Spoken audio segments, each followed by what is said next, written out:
So if I'm understanding this correctly, what you're saying is the big insurance companies, and this is something that you had said to me that I was like, oh, you're nuts. But if I'm hearing you right, the big insurance companies are no longer going to be paying commissions out like they used to. So they will have that responsibility taken away from them. Well, but if you're going to get paid, you've got to come to me, the guy who has 50 employees, and say, hey, on top of your premium of $10,000 a month, just to use a number, yeah, you know what, you also need to pay me 3%, so you have to pay me $300 a month for my services. And what's interesting is the insurance company. Is that right? Yeah. Okay.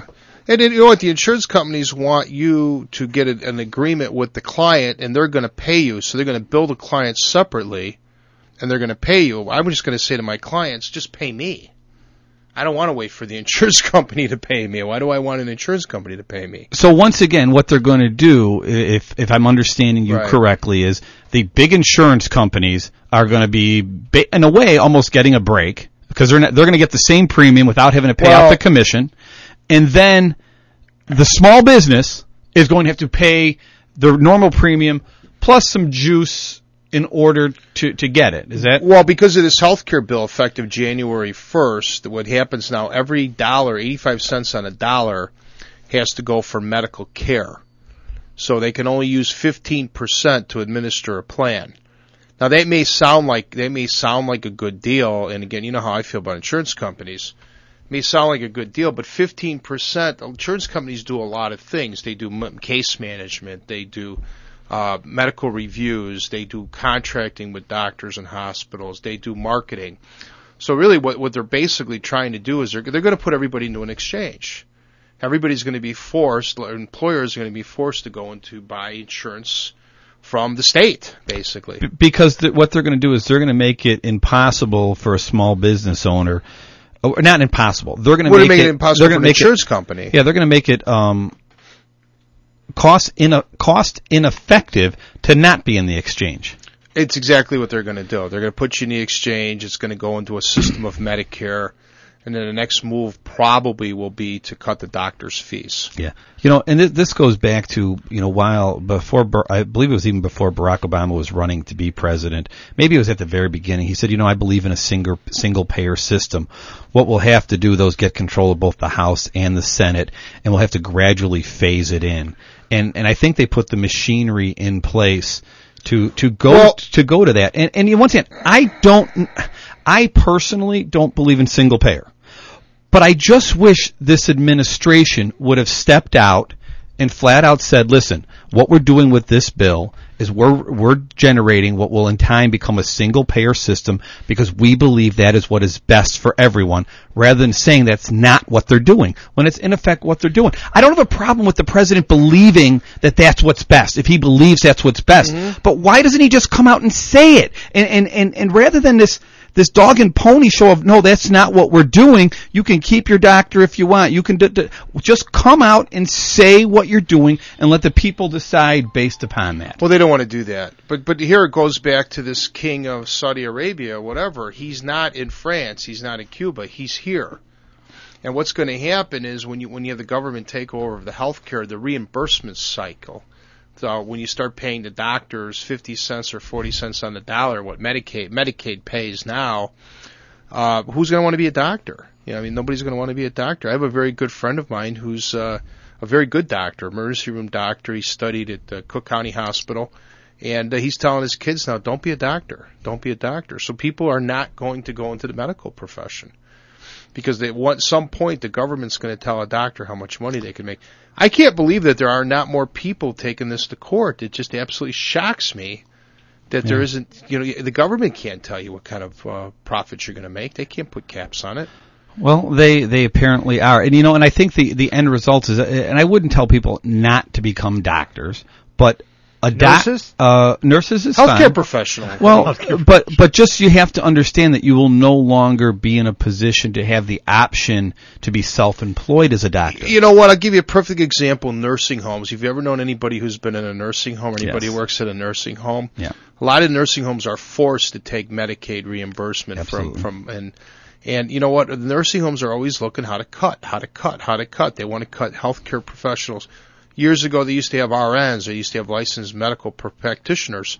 They don't anymore. They've got people that are working that are, making substantially less money than the medical professionals are because they're cut. And that's what you're going to see with this healthcare bill. If the healthcare bill sticks, I suspect that it's going to get shot down. I suspect it's going to get dismantled. I think it's going to be defunded.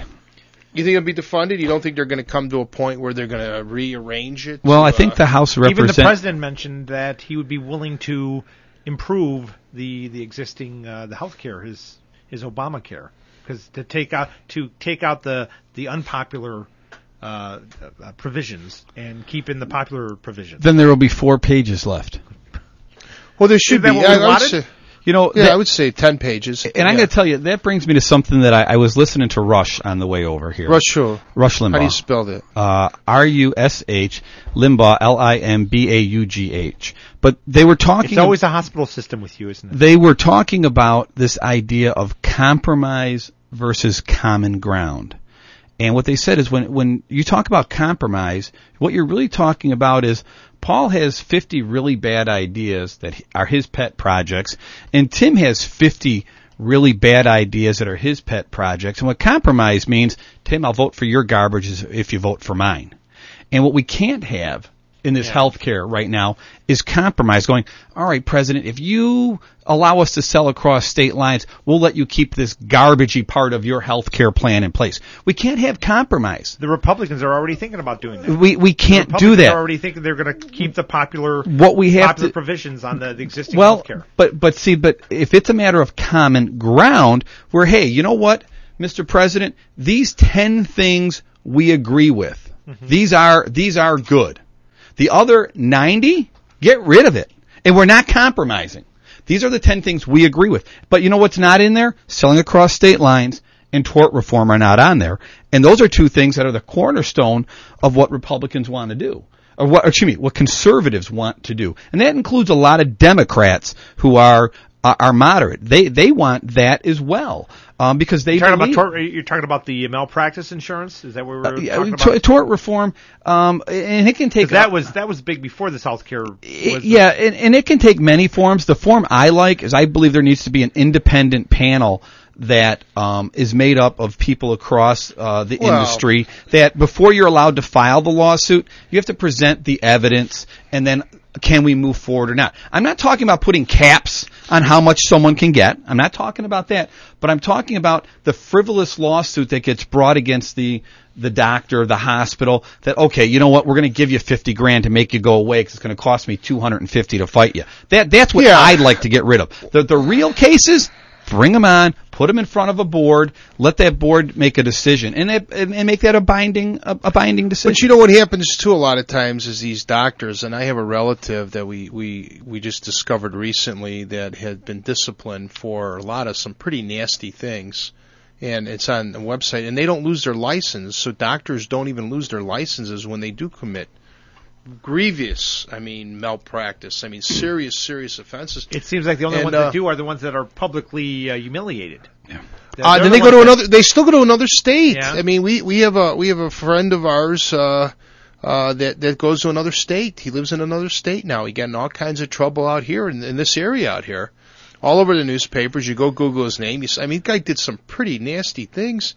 And then they go to another state. You get a DUI in Florida, guess what? You lose your license in Illinois.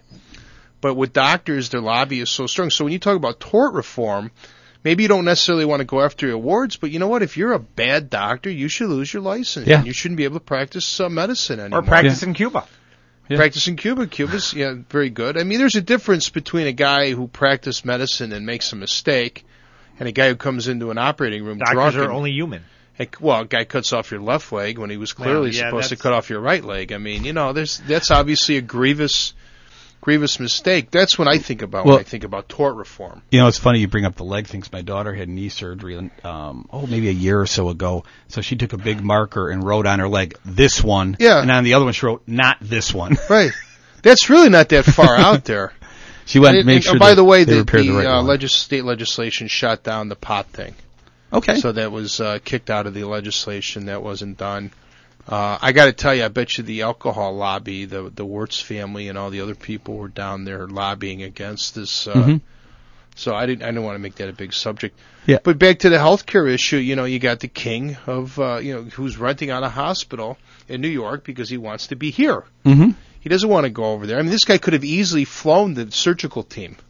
He could have flown the people out to Saudi Arabia easily. He didn't do that. He came here because this is where it's at. And all this healthcare bill is going to do, the way I see it, is it's just going to make people run away. You're going to see people just take off from. I've long said to you, the only thing that this bill will accomplish is it will take the people who are currently buying health care, it will raise our premiums and raise our taxes and lower our amount of service that we get. And the people on the bottom might get a little bit better service, but a lot of the people who show up in the emergency room, they don't show up in the emergency room because they have no insurance. It's just that's sort of how they're wired to do things. Last minute, they don't plan ahead, and you can't legislate that. Well, a lot of them don't have health care funding. I understand, but I'm saying a lot of people, that's just how they operate, too. We had a really cool lady that works in my building come in this morning, an older woman. She's on Medicare, and we were talking about that, and she started going off about the illegal aliens and everything. I said to her, do you realize there's a difference between health care and medical insurance?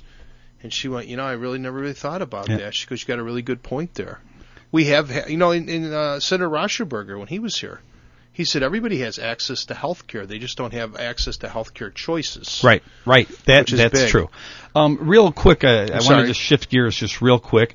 Something on a little local flavor. Here in Elgin, they're looking for a new fire chief, and I guess they've decided to look only internally. So I believe that they've got two candidates from within.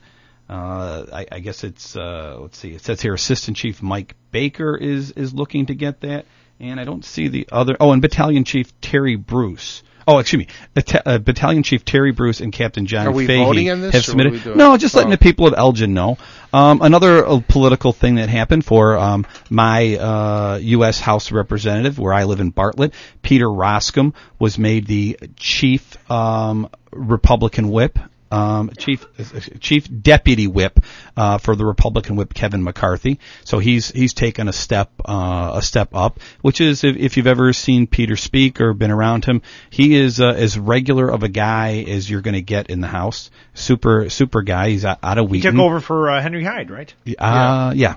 And actually, and then and mind you, we have a senator here by the name of Dick Durbin who is going to be up for election, I believe in 2012. No, 2014. 2014. Yeah. And I would hope that Peter Roscom, every time I see him, I say to him, future Senator Roscom, I would hope that he does a good job and moves forward. I want Maria Rodriguez to run. I want her to run from Long Grove. I'm going to actually start a campaign to get her to run.